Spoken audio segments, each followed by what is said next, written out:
Hey guys, welcome back to my channel. My name is Brandy. If you're new here, I'm a mom of four.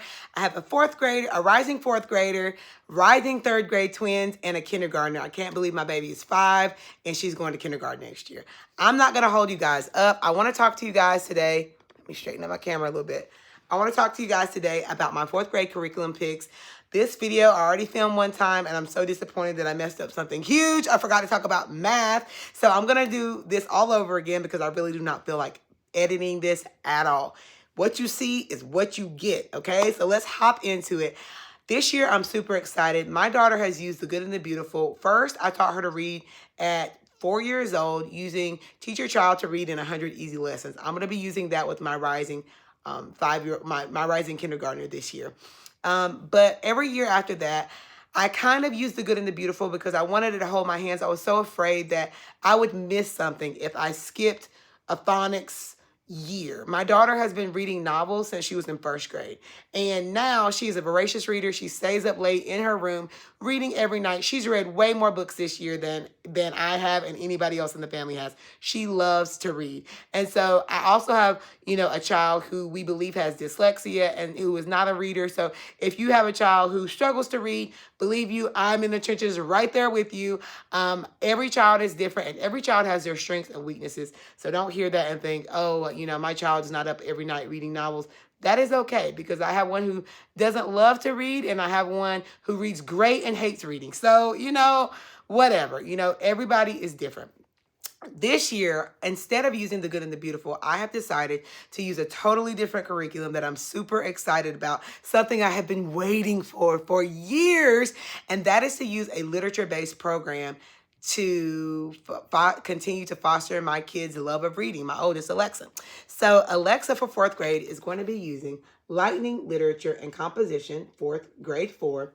And this is a literature-based program that has grammar, it has writing activities or writing prompts, and a lot of book discussion, reading comprehension, and things like that. I'm super excited about it because the teacher guide, basically, I don't have to read all of these books unless I want to, but the teacher guide gives you kind of the answers that you're going to need and helps you to, be able to check the child's work without having to read all the books. Although I do plan to read the books over the summer because I'm really excited about it. So let me go ahead and show you what books came with Lightning Literature. You can buy these books on Thrift Books secondhand if you want. We just moved into a new house that we bought. We have been super busy, and I knew that this year I needed to kind of streamline my process. Usually I'll get on Thrift Books and try to find a deal, but I just went ahead and ordered them through the website. I think it was like $200 for everything.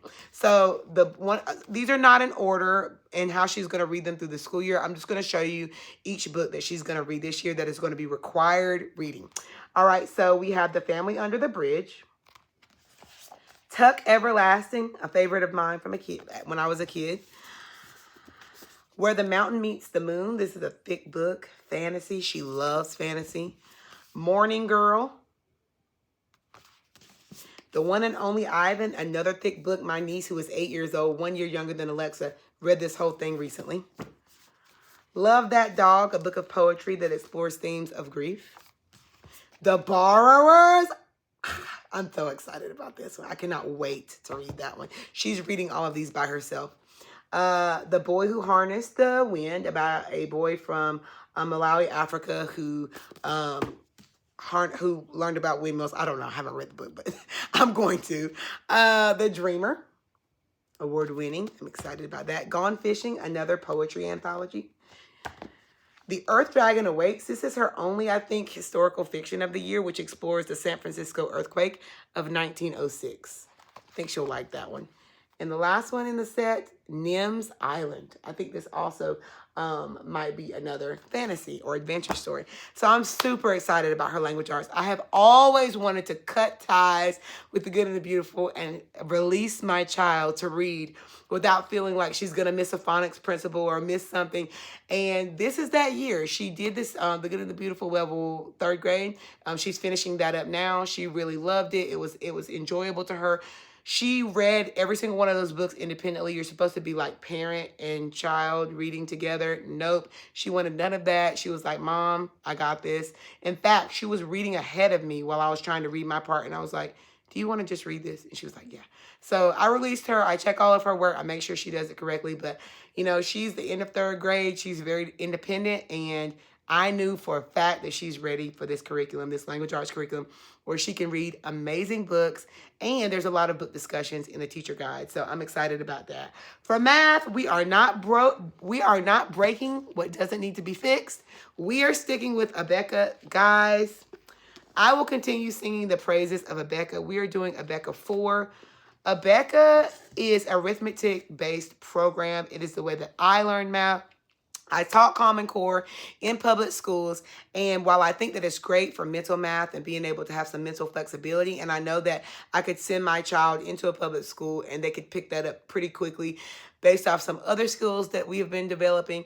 I love arithmetic. I love my children learning the mechanics of math and knowing how to do it well and knowing how to do the steps and not being confused by a whole bunch of different algorithms and processes, but having simple steps that they can follow. Abeka is rigorous. It is usually about, I would say, a half a grade ahead. But honestly, my kids have kept up great because it provides a fantastic foundation. So I highly recommend that you check it out. If your child, the thing about it is the older you get with Abeka, the harder it is to jump right in. So you're going to need to go ahead and, you know, maybe review some of those concepts like the math facts, the addition, multiplication, subtraction, math facts. But arithmetic is the way to go. There's even algebra in her third grade that she's been learning. It's not called that, but that really is what it is. And I feel that it is rigorous, it is methodical, and it has been perfect fit for my kids. All right, this year, along with Lightning Literature, sorry I'm jumping around a little bit, but I forgot to mention this. Lightning Literature does not have a spelling component. We are going to be using Abeka's spelling, vocabulary, and poetry. And so I'm really excited about that because it's phonics focused. We're also going to be using another curriculum that's on its way that I'm going to show you with my younger kids. But for Alexa, I think that she can get away with just doing this spelling, vocabulary, and poetry, adding that with her Lightning Literature, and she will be set. For science, Alexa is doing an eclectic approach this year. She is taking a botany class with our co-op. She's also taking a science explorers class where they're exploring science through nature. We're also going to be doing this curriculum with Abeka, which incorporates 3 subjects in one. So I'll go ahead and talk about all 3. It's history, science, and health. And so for the science component, it's Enjoying God's World. I got one reader that I'm going to be doing for all. This is going to be family style because this is clearly for 2nd grade. But what I found with The Good and the Beautiful was that it was over their head with the vocabulary. They never complained. They enjoy doing the hands-on activities. But I just personally found that it was way too much information and it just didn't feel developmentally appropriate in my opinion. Again, my kids did not complain. They liked The Good and the Beautiful science. We're going to take it back to the basics a little bit. Exploring God's World explores the human body, animals and their habitats, insects, and like machinery, mechanics, and different things like that.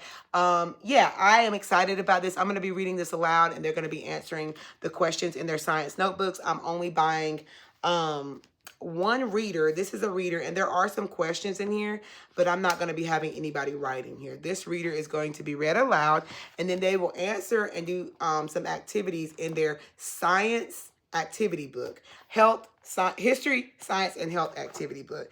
Along with that, we're going to be doing as a primer Our America, which is also Abeka, but it is Abeka history for 2nd grade.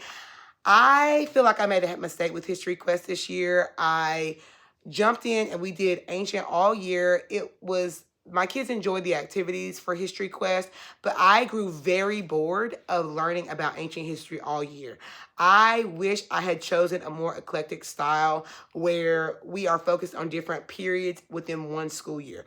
Doing ancients all year was, to me, in my opinion, very boring and was a bit of a disaster. So this year, we're going to start off with the Abeka, which, like I said, has history, science, and health all in one. We're going to be going through Our America, which is a reader. Again, there's some comprehension questions and little like quiz questions in here. And then they will have activities to do in their activity book which is here. So it's all rolled into one. I love that. I love that one day I can read from the science reader, and they can do an activity in their book. And then I can read from our history, and they can do a activity in the same book. It's all in one book. I really, really, really enjoy that. And then they also have health, safety, and manners. So, you know, maybe twice a week we do science, one day a week we do health and manners, and 3 days a week we do history. I don't really know exactly how we're going to do it, but I'll talk more about that in a future video. But I do love that it's 3 readers, and then you have one workbook. And so when we finish America, because this is very short, and this is just an introduction to American history. It's very like surface level. We're going to go back and do the Good and the Beautiful history this year, which has those chunks like I was telling you about, where you're learning ancient, medieval, modern, and you're going in a rotation where you're not focusing on one subject for the whole year. Another thing I wanted to mention is that my kids run through handwriting books like crazy. We did the Zahner and Blossner cursive book this year. And so I just bought another cheap book on Amazon, and we're going to keep rolling. Her cursive is great. And this year, all of her assignments, she will be required to write in cursive. Her cursive has gotten very good, and I think that she is ready for that challenge. We're also not going to break what's not broken with IEW. This year, we got about halfway through IEW. With the move and things, we've kind of put it to the side a little bit, but she's learned a tremendous amount. She can write front and back, full page essays. I'm really grateful for the IEW for that, Institute in Excellence for Writing, for those who are not familiar. We are sticking with IEW. We will be completing the program, and we will be moving to the next step in IEW. So we are continuing with that with writing. And I did want to show you also this summer, we are going to be using the big science book. You know, I bought this. It's for 2nd to 3rd grade. I bought this for my kids to do this summer. It's short reading passages, lots of activities. It's very colorful. There's word searches. And I am really excited about this because, for one, it's super cute. And I feel like it's very child-friendly and developmentally appropriate. You're learning in depth about a science concept, but you're not learning what is a zygote, what is, you know, mitosis. Like, it's not middle school to high school level biology. It's just learning in a fun way. And so this summer, this is going to be their reading and their science, what they work in every day. They can obviously read anything that they want, but they're going to be able to read this nonfiction every day and do this. We always have summer components. I will put a whole video out probably on what our summer plans are. If you go back to my read aloud video, we have read aloud almost every single book that I said that we were going to read. We just finished The Tale of Despero. It was fantastic.